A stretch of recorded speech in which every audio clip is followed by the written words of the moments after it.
ঠাকুর, ঠাকুর, ঠাকুর, আপনি ঠিকই বলেছেন ঠাকুর। মাঝে মাঝে তব দেখা পাই। কিছুদিন ধরে আপনার দেখা পাওয়ার চেষ্টায় ছিলেন, আপনার মূর্তির কাছে আসছিলেন, কিন্তু না, বুঝছিলেন মা ব্রহ্মাণীর বরপুত্র ব্রহ্মলোকে। উফ, এখন কি আনন্দ হচ্ছে! এই মুহূর্তে আপনার দেখা পেয়ে গেছি ঠাকুর। কোটি কোটি প্রণাম নেবেন ঠাকুর। ঠাকুর, আপনাকে আজ যেন একটু বেশি উদাস লাগছে। বুঝতে পেরেছি ঠাকুর, এদেশের ঐতিহ্য ছিল এদেশের শিক্ষা, এদেশের সেই মূল্যবোধের শিক্ষা বিদেশিরা বহুলভাবে গ্রহণ করতেই শূন্যস্থান ভরাট করতে এসে গেল অশিক্ষা ও কুশিক্ষা। সেই থেকেই আপনাকে কেমন যেন আনমনা লেগেছিল আমার। তারপর শিক্ষাক্ষেত্রে যেদিন হলো নোবেল চুরি, সেদিন আপনার ভারাক্রান্ত রূপ আমি দেখেছি।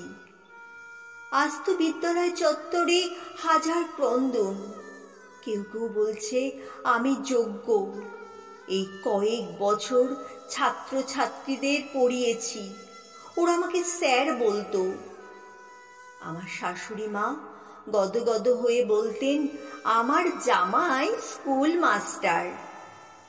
কেউ বলছে আমি সেই হতভাগ্য যোগ্য।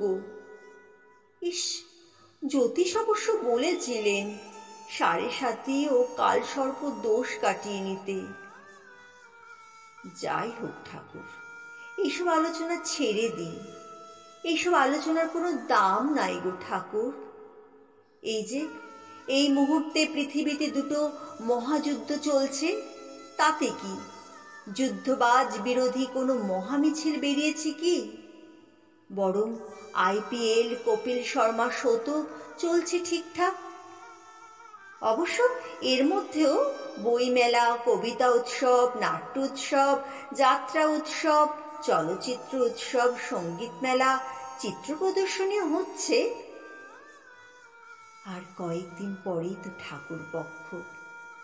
ঠাকুর পক্ষে শান্তিনিকেতনে, ঠাকুর বাড়ির অঙ্গনে, রবীন্দ্র সদনে, শিক্ষাঙ্গনে, ক্লাব প্রাঙ্গণে, মুক্তাঙ্গনে, উঠোনে পণ্ডিতগণ, কবিগণ, বাচিক শিল্পীগণ, গায়কগণ, শিক্ষকগণ, ছাত্রগণ, বাড়ির বধূগণ, ক্লাবের সভ্যগণ, রাজনেতাগণ দ্বারা বেষ্টিত হয়ে যাবেন যে আপনি, আমার প্রাণীর ঠাকুর।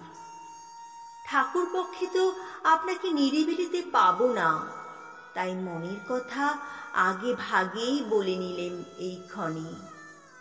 ঠাকুর, আসন্ন ঠাকুর পক্ষে মানুষজন কত সুন্দর করে সাজিয়ে তুলবে আপনাকে, রজনীগন্ধার মালা পরাবে।